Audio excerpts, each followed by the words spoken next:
ये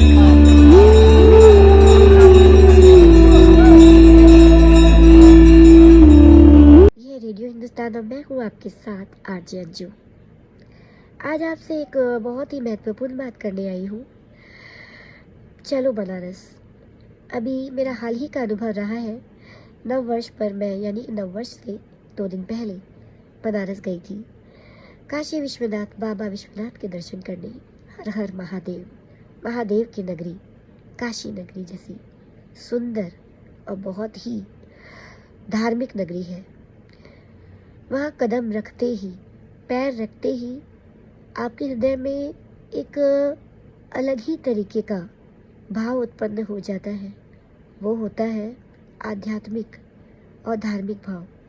आप चाहें या ना चाहें, आप जब बनारस जाएंगे तो आप स्वयं ही अनुभव कर लेना। और जो धार्मिक है उन्हें तो वैसे भी इस बात का अनुभव होता ही है। और एक चीज़ मैं आपसे कहना चाहूँगी कि आप किसी भी धार्मिक स्थल पर जाएं दर्शन करने के लिए, कुछ वहाँ की वाइब्स ही वैसी होती है। आपको वैसी अनुभूति होती ही है कि जिस भी, वैसे ईश्वर के कई रूप हैं, सारे ईश्वर एक ही हैं, लेकिन जैसे अगर आप वृंदावन जाएंगे आपको वहाँ पर गली गली में कृष्ण नजर आएंगे, बाल रूप में आपको मिलेंगे। वो आपको खुद स्वयं आकर मिलेंगे। आपको शायद मेरी बात का विश्वास नहीं हो रहा है, लेकिन ये बातें आप तब समझेंगे जब आप स्वयं वहाँ जाएंगे। इसी तरीके से बाबा काशी विश्वनाथ की नगरी बनारस एक ऐसी नगरी है जो कि एक ऐतिहासिक नगर है। ये एक बहुत ही पुराना शहर है, काफ़ी पुराना शहर है इनफैक्ट। लेकिन इस बनारस नगरी पर कई बार विदेशियों ने आक्रमण किए, जिसकी वजह से उनके जितने भी सबूत हैं उस शहर के होने के, वो उतने पुराने हमें नहीं मिलते। 400 साल पुराने हमें दस्तावेज, मॉन्यूमेंट, बहुत सारी चीज़ें आपको मिलेंगी जो बताती है कि 400 वर्ष पुराना शहर है। लेकिन ये उससे भी कहीं ज़्यादा पुराना शहर है, क्योंकि आप जब उस शहर में जाएंगे ना तो वहाँ इतनी पुरानी इमारतें हैं आज भी। वो शहर अगर आप कहेंगे तो वो आधुनिक, आप डिजिटल सिटी जिसे कहते हैं वो नहीं है, लेकिन आपको वो शहर देख के ऐसा महसूस होगा कि ये काफ़ी पुराना शहर है, बहुत ज़्यादा पुराना शहर है। और ऐसा क्या है जो वहाँ नहीं है। काशी की तरह ही बनारस भी बहुत ही पवित्र नगरी है, और वहाँ जगह जगह पर, चप्पे चप्पे पर आपको मंदिर मिलेंगे। हर पग पग पर आपको महादेव मिल जाएंगे, दुर्गा जी के मंदिर मिलेंगे, गणेश जी का मंदिर मिलेगा, बहुत सारे मंदिर हैं वहाँ। तो जब मैं वहाँ गई तो हम लोगों ने वहाँ पे बहुत सारे मंदिरों के दर्शन किए, जिसमें काल भैरव, संकट मोचन, दुर्गा मंदिर, बहुत सारे ऐसे मंदिर हैं जिनके जो बहुत ही वहाँ के प्रसिद्ध मंदिर हमें आते हैं, हमने उनके दर्शन किए। इसके अलावा जब हमने काशी विश्वनाथ का दर्शन किया तो कहते हैं कि काशी विश्वनाथ के दर्शन से पहले काल भैरव के दर्शन करने चाहिए, क्योंकि काल भैरव उस शहर के कोतवाल हैं। तो इसलिए काल भैरव के दर्शन करने के बाद हम महादेव की यानी कि काशी विश्वनाथ के दर्शन करने के लिए गए। श्रद्धालुओं का तांता तो होना वाजिब सी बात है। किसी भी धर्मस्थल पर आप जाइए आपको श्रद्धालुओं का तांता मिलेगा। बहुत ज़्यादा भीड़ थी, रहेगी। वैसे धर्मस्थलों पर 12 महीने भीड़ रहती है, लेकिन जब होली, दिवाली, इस तरह के कोई त्यौहार होते हैं, संक्रांति होती है या फिर नव वर्ष आने वाला होता है, उस वक्त कुछ भीड़ ज़रूरत से ज़्यादा होती है। जब हम गए तो वहाँ पर करीब 4 करोड़ से ज़्यादा लोग सिर्फ बनारस में मौजूद थे। अब आप खुद ही कल्पना करके देखिए कि वहाँ की हर सड़क पर क्या दृश्य होगा, क्या माहौल होगा, आप खुद स्वयं सोच सकते हैं। और इसका एक कारण ये भी था भीड़ का कि अभी कुंभ शुरू हो रहा है, 12 वर्षों बाद फिर से कुंभ मेला लगने वाला है, तो उसके लिए कई महीनों से तैयारियां चल रही हैं। मैं भी प्रयागराज गई थी और मैंने वहाँ देखी, वहाँ भव्य तैयारियां हो रही है। उसके बारे में मैं बाद में बात करूँगी आपसे पहले बात करेंगे बनारस की। तो बनारस की गली गली पे, नुक्कड़ पे, चौराहों पर आपको इतनी भीड़ मिलेगी अभी कि आपको लगेगा कि किधर पैर रखें और किधर ना रखें। बहुत ज़्यादा क्राउड था, श्रद्धालुओं की भीड़ थी, लेकिन सभी महादेव के ध्यान में मग्न। हर हर महादेव के नाद से जो है पूरा शहर गूंज रहा था, अब भी गूंज रहा है। मैं वापस लौट आई हूँ, लेकिन वो नाद मेरे कानों में अब भी गूंज रहा है।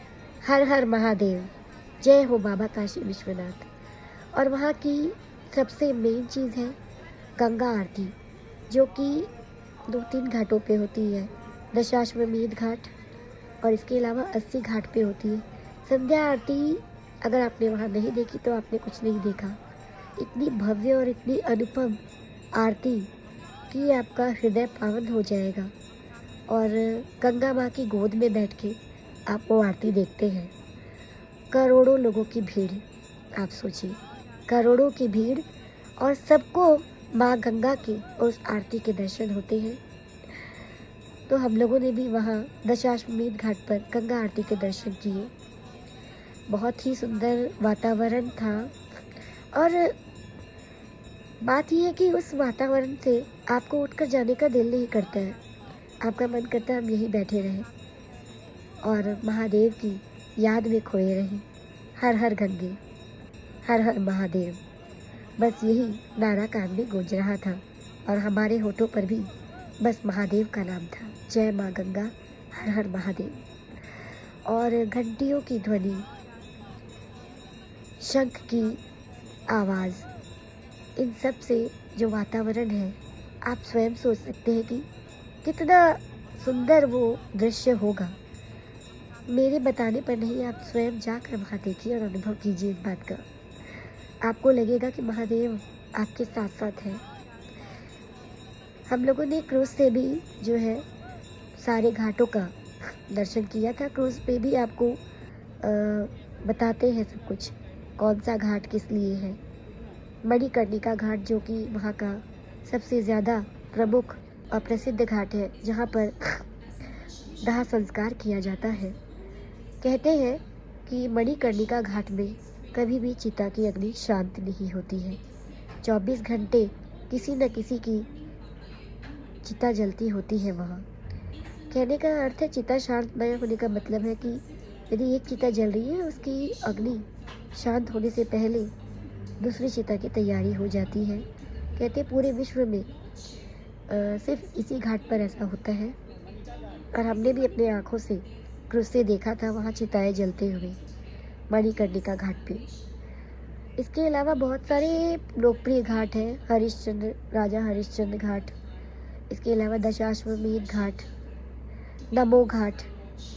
तो बहुत सारे ऐसे प्रसिद्ध घाट, और हर घाट के पीछे कोई ना कोई कहानी है। तो इन सब का यदि आपको अनुभव करना है तो आप बनारस जाएं। बाबा विश्वनाथ तो प्रमुख है ही, हर हर महादेव शिव, वो शहर के राजा हैं, और उनसे बड़ा तो कोई नहीं, और उनसे प्यारा भी आपके लिए कोई नहीं होगा। लेकिन यदि मंदिर के बाद अगर आप कुछ देखना चाहें तो वहाँ का बाज़ार, वहाँ का खाना पीना, वहाँ की चाटें बहुत ज़्यादा प्रसिद्ध है। विशेषकर टमाटर की जो चाट होती है वहाँ की। इसके अलावा वहाँ पे हर तरह की चाट बहुत ज़्यादा अच्छी मिलती है, और मैं आपको जगह का भी नाम बताऊंगी जहाँ आप जाकर खा सकते हैं। वैसे तो हर जगह मिलती है वो, लेकिन 2-3 जगह ऐसी प्रसिद्ध है जहाँ पे जाकर खाकर आपको बहुत आनंद आएगा। वो है काशी चाट भंडार और दीना चाट भंडार। इन दोनों पर आप अवश्य जाएं और वहाँ की प्रसिद्ध चाटों का आनंद आप ले सकते हैं। और एक वहाँ पे नई चीज़ हम लोगों ने खाई, मलइयो, जो कि दूध की झाग से बनता है। सिकोरे में देते हैं वो लोग, और कहते हैं कि दूध की झाग को रात भर ओस के नीचे रखते हैं और उसके बाद उससे बनता है वो। एक तरीके की स्वीट डिश है वो, जो बहुत कम मीठी होती है, और आप एक बार खाएंगे तो उसे बार बार खाएंगे। और वहाँ आपको ताज़े दही में ऊपर से रबड़ी डालकर देते हैं। ऐसा मैंने बनारस में देखा और कहीं नहीं देखा। बनारस के खाने पीने की चीज़ें बहुत लोकप्रिय हैं, और वहाँ पर एक चाची की कचौड़ी बोल के एक दुकान है, जहाँ पे बहुत स्वादिष्ट चाची की कचौड़ी सब्जी मिलती है, जलेबी मिलती है। और यदि आपको वहाँ वहाँ बहुत जल्दी इतनी भीड़ होती है कि जल्दी ख़त्म भी हो जाती है, तो बगल में ही चाचा की कचौड़ी दुकान है, वहाँ पर भी आपको वही चीज़ मिलेगी, उसी दाम में मिलेगी और उतनी ही स्वादिष्ट मिलेगी, तब वहाँ जा सकते हैं। अब बात आती है, बनारस गए और बनारसी साड़ी नहीं ली, बनारसी सूट नहीं लिया, तो क्या किया? तो आप वहाँ जाए तो मैं जहाँ रुकी थी वहाँ से मंदिर बहुत पास था, घाट दशाश्वमेध घाट भी पास था। उस क्षेत्र का एरिया का नाम था गदोरिया, सेंटर में बिल्कुल। तो वहाँ से 100-200 की मीटर में ही जो है आपका मंदिर और घाट सब आ जाते हैं। और वो बहुत ही डेंस एरिया है, मार्केट बहुत है वहाँ पे। तो आप वहाँ से शॉपिंग कर सकते हैं बनारसी साड़ियों की, बनारसी सूट की। और वहाँ एक सरदार जी की दुकान है जो 1900 कहते हैं 12 से है। और उसके आलू के पापड़, अचार, मिर्ची के और भी वो बहुत सारी वैरायटी रखते हैं स्नैक्स वगैरह की। तो आप वहाँ से ले सकते हैं बहुत ही रिजनेबल दामों में और बहुत स्वादिष्ट। हमने भी वहाँ से ख़रीदा, तो आप वहाँ जा सकते हैं। इसके अलावा अगर आपको साड़ियाँ लेनी है तो गदोरिया में आपको मिलेंगी साड़ियाँ। सुविधा बोल के एक बहुत बड़ा डिपार्टमेंटल स्टोर है, वहाँ आप जा सकते हैं, आपको बहुत वैरायटी मिलेगी। और लक्ष्मी पैलेस, वहाँ साड़ी और सलवार सूट्स के लिए आप जा सकते हैं, बहुत अच्छा कलेक्शन होता है और प्राइस भी रिजनेबल है। और वहाँ के लोग भी बहुत अच्छे हैं, तो आप जा सकते हैं। अब बात आती है कि अगर सब कुछ अच्छा ही है तो फिर इतनी पुरानी सिटी वहाँ डेवलप क्यों नहीं है? मैं आपको ये बताना चाहूँगी कि वो एक पुराना शहर है जिसे अभी पूरी तरीके से आधुनिक होने में समय लगेगा। उस पर अभी इतना काम नहीं किया गया है। और एक जो चीज़ मुझे वहाँ पसंद नहीं आई वो ये थी कि वहाँ गंदगी बहुत है। लोग कहीं भी कुछ खा के गिरा देते हैं और बहुत क्राउडेड सिटी है वो। जैसे दीवारों पर लिखा है यहाँ फ़ोटो खींचना मना है, लेकिन कहीं ये नहीं लिखा है कि यहाँ थूकना मना है। या ये मतलब कि इतने सारे मोबाइल टॉयलेट बने हुए लेकिन लोग उसका इस्तेमाल ना करके दीवारों का इस्तेमाल करते हैं। आप मेरी बात समझ गए होंगे। तो ये सब चीज़ें मतलब वहाँ पर सफाई नहीं है। कुछ एक पॉश एरिया को अगर आप छोड़ दें तो बाकी बनारस में ये थोड़ी दिक्कत है। बाकी सब कुछ बहुत अच्छा है वहाँ पे। और अभी वहाँ बहुत ठंड थी, दिसंबर जनवरी में वहाँ बहुत ठंड होती है, फॉग होता है बहुत ज़्यादा, टेम्परेचर बहुत कम रहता है। लेकिन अगर आपको उतनी ठंड सहन नहीं होती तो आपको सितंबर अक्टूबर में जाना चाहिए बनारस। तो उस वक्त बहुत प्लेजेंट वेदर होता है, ना गर्मी होती है ना ठंड होती है, और आपको घूमकर बहुत अच्छा लगेगा। वहाँ क्रूज़ बहुत सारे चलते हैं। हमने रविदास घाट से क्रूज़ लिया था, लेकिन वहाँ पे जो 2 क्रूज़ है, अलकनंदा तो वहाँ का बहुत ही मशहूर क्रूज़ है जिस पर मोदी जी भी गए थे। और इसके अलावा हमने एक बार भागीरथ में भी हमने सैर की थी, उस क्रूज़ में भी। तो क्रूज़ के सैर का जो अनुभव है वो बिल्कुल अलग है, उसे छोड़े नहीं। जब भी अगर वहाँ जाए तो क्रूज़ पर भी ज़रूर जाए। और यही कहूँगी कि बनारस जो शहर है वो दिल के बहुत करीब है। क्योंकि दिल के करीब इसलिए है क्योंकि वो महादेव का शहर है, महादेव बसते हैं वहाँ। और आप वहाँ जाएंगे, मंदिर के अंदर, काशी विश्वनाथ के मंदिर के अंदर इतने सारे हनुमान जी आपको दिखेंगे। मेरा मतलब है मंदिरों से बहुत सारे मंदिर होते हैं, तो सावधानी रखने की भी ज़रूरत है। आप प्रसाद चढ़ाने के लिए लेके जाते हैं तो उसे किसी कपड़े से ढक के लेके जाएं, नहीं तो समझ गए होंगे आप।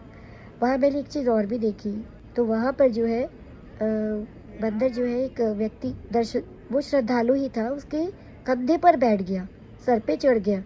मतलब उसे कुछ नुकसान नहीं पहुँचा रहा था, जैसे लग रहा था कि हनुमान जी के रूप में आशीर्वाद दे रहे हैं। और वो काफ़ी देर तक उसके कंधे पर चढ़ा रहा, लेकिन अपने आप ही विमान में उतर के चला गया।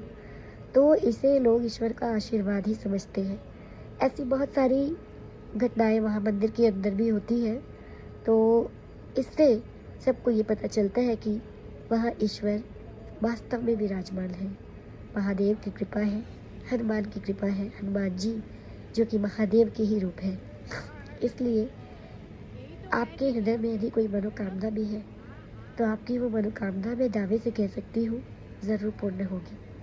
तो इस बार अपने घूमने की यात्रा की लिस्ट में बनारस को भी शामिल करें, क्योंकि बनारस है उस भोले बाबा उस महादेव की नगरी जो सबसे बहुत प्यार करते हैं, और उनका आशीर्वाद चोर के लिए और चांडाल के लिए होता है तो साधु के लिए भी होता है।